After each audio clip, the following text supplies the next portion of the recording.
Hi there, my name is Emmanuel from South London's UK.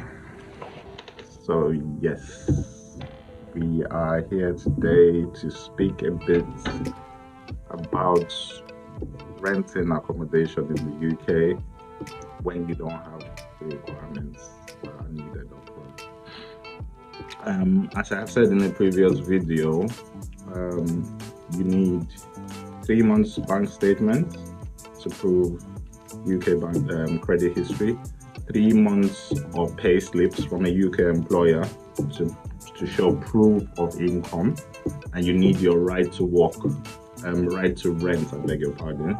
You need your right to rent filled out on the government website. So those are what you need to rent. Now, we know that is a challenge for a lot of people who have just arrived. You may arrive and not get a job in the first month or two. You may arrive, your bank statement is not quite set up, you don't have credit history yet. Sometimes it takes as much as 6 months to a year to get your credit really going in the society, because if they can't check your previous addresses, check with your former landlord. These are the issues people face. Most landlords, before they will give you their property, they need to know you're going to take care of that property. So they would like to speak to your last landlord. It's a very well set out system where they contact your former estate agent or landlord. They ask for a reference about you. How were you during the tenancy? Did you spoil things? Did you pay your rent on time? Now, without that, landlords in the UK are really, really reluctant to rent because they have no information about you. So that's what you have to consider. Now, like I said a bit earlier, there is a lot of competition in the UK from students at the moment. And we were already somewhat having a housing crisis before the explosion of students coming in. So, the combination of factors is making the housing market really, really, really tricky at this point in time. It's not that easy to get a place. So yeah, how do we get around these issues?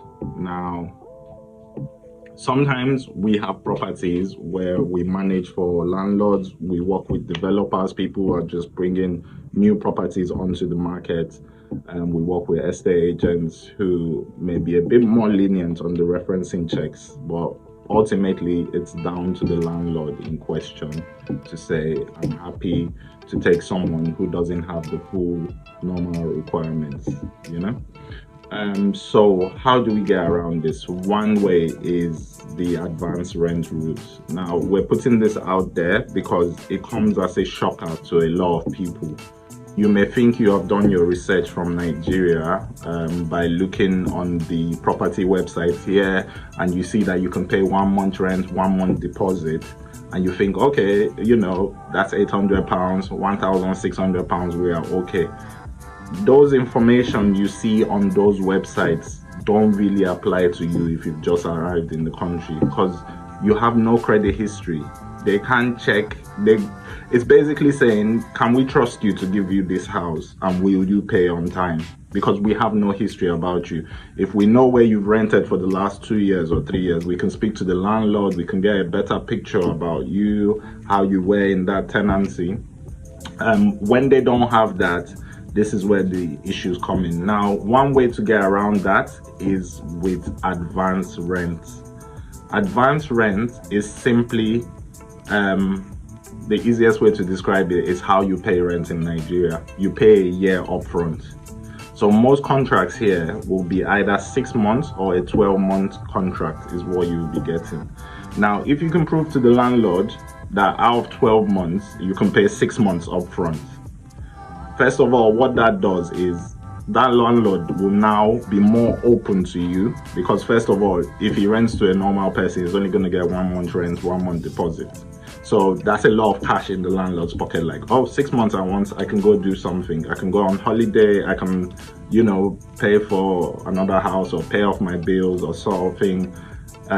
It gives them a bit of confidence as well, that if someone can pay 6 months upfront, then very likely they'll be able to pay the other 6 months of the contract.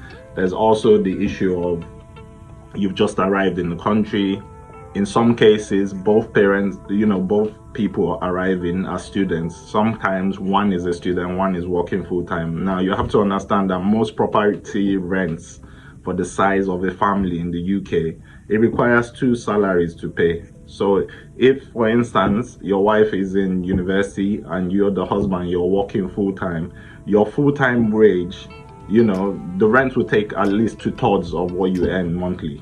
So the way they look at these things is how much income is coming into the home. Okay, so this amount goes for rent. The student can only work 20 hours, so they've got limited income.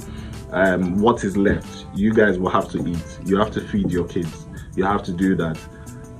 Money in Nigeria, in your account in Nigeria, means nothing to them because they can't see that money, they can't prove it, and obviously, things can happen. They can think someone just put that money in your account. It's not your money, one thing or the other. There needs to show the cash flow. Even if you're going to use a Nigerian account to sort of prove anything, you need to show the inflows and outflows for like 6 months before that will even be acceptable to anyone. So there is that factor. So like I said, advance rent is just like paying rent in Nigeria. If you are coming now newly, for you to stand out of the crowd, you need to be able to be giving the landlord, I would say, a minimum. And when I tell people this a lot, it's often a shock to them. Have at least 4 months of rent in your hand. What 4 months rent means is 1 month for your deposit and 3 months rent upfront. I'm yet to find a landlord that doesn't even, you understand, 3 months rent is still a struggle for us to beg the landlords, but I'm saying that's the minimum you should be coming with. Don't come with 1 month rent, 1 month deposit. Honestly, you will find it very tough to rent. You understand? You will find it very, very tough to rent. And slowly you will be in a hotel or Airbnb. That little money you gather together to say, oh, this will cover me for 1 month or 2 months, you will be spending it at a rapid rate. Short-term accommodation is really expensive.